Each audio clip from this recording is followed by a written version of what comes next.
بسم اللہ الرحمن الرحیم۔ نہج البلاغہ حکمت نمبر 241۔ امیر المومنین علیہ السلام نے فرمایا، مظلوم کا ظالم پر قابو پانے کا دن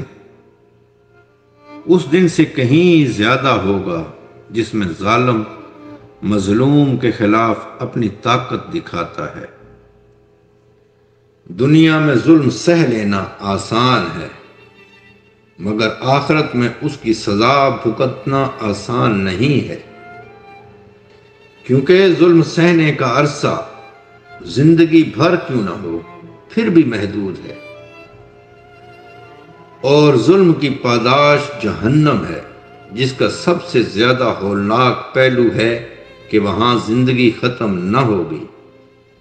کہ موت دوزخ کے عذاب سے بچا لے،